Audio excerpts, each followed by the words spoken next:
আসসালামু আলাইকুম। আজ আমি একটা ফুড অ্যাপ প্রোডাক্ট লিস্ট দেখাবো।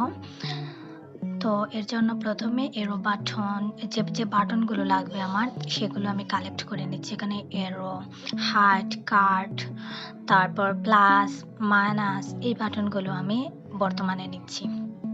তারপর যদি কোনো বাটন লাগে তাহলে তাও আমি নিব। বাটন নয়, এগুলো হচ্ছে আইকন।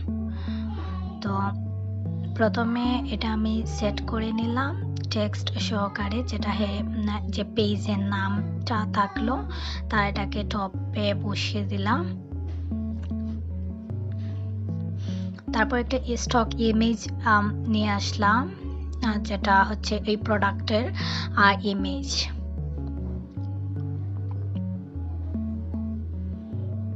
তারপর এখানে নামটা বসিয়ে দিচ্ছি। নামটা পর আমার এখানে রেটিং এর জন্য আইকনটা নেওয়া হয়নি, তাই আমি রেটিং এর আইকনটা নিয়ে নিলাম।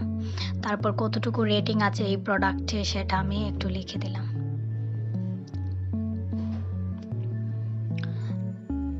তারপর যে বাকি যে টেক্সটগুলো থাকে, যেমন ধরুন ডেসক্রিপশন, একটা প্রোডাক্টের ডিটেলস, এভরিথিং থাকে ডেসক্রিপশনের মধ্যে, তো সেটা আমি লিখে ফেললাম।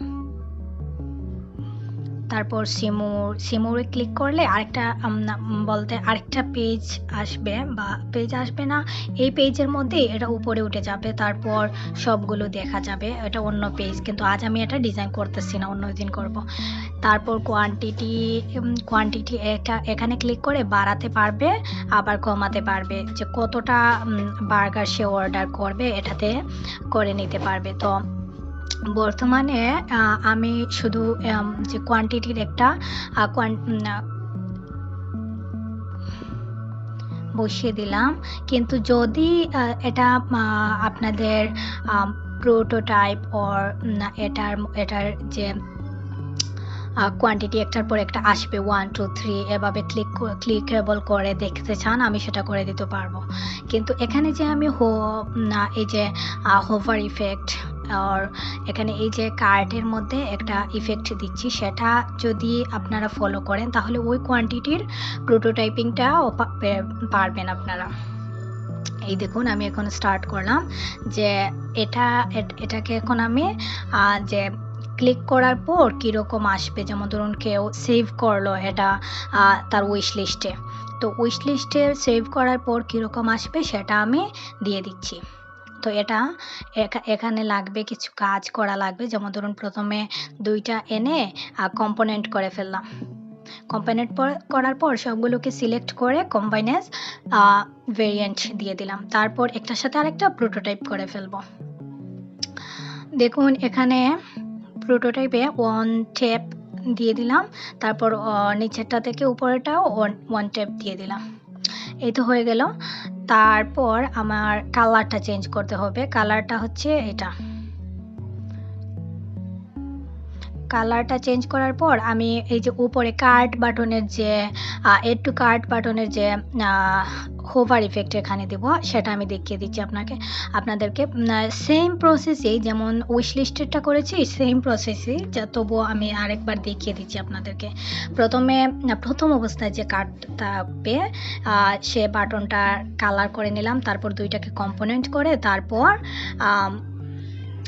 ভেরিয়েন্ট করে ফেললাম, কম্বাইনেস ভেরিয়েন্ট। তারপর আবার এই যে ক্লিক করে হোভারে দিয়ে দিলাম প্রোটোটাইপের মধ্যে দিয়ে, তারপর এখানে প্লেস করে ফেললাম। এখন দেখুন কাজ করতেছে। হার্টটাকেও বা উইশ লিস্টের যে বাটন আছে সেটাকেও আমি নিয়ে প্লেস করে ফেললাম ওইখানে। তারপর দেখুন এই যে কাজ করতেছে, এখানে ক্লিক করলে ইয়েলো কালার হয়ে যাচ্ছে, আবার হোভারের মধ্যেও কাজ করতেছে। দেখুন এই যে এখানে ক্লিক করার পর এই বাটনটা ইয়েলো হয়ে যাচ্ছে, অরেঞ্জ হয়ে যাচ্ছে, সরি, কালারটা অরেঞ্জ হচ্ছে। তারপর তো এই হলো আমাদের আজকের ফাইনাল লুকটা। তো আপনারা কোন ধরনের পেজ অর ফিগমাতে বেসিক যে টিপস অর বেসিক টুলস শিখতে চান সেগুলো আমাকে কমেন্ট বক্স করতে পারেন। তো আমি সেই অনুযায়ী ভিডিও ক্রিয়েট করব ইনশাল্লাহ, এবং আমার সাথেই থাকুন আপনারা। আমি এখানে আসলে আপনাদের শেখাতে আসিনি, আমি যে টুলসগুলো পারি সেগুলো আপনাদের সাথে প্র্যাকটিস করতে এসেছি। তো সবাই আমার পাশে থাকবেন এবং সাপোর্ট করবেন। আসসালামু আলাইকুম।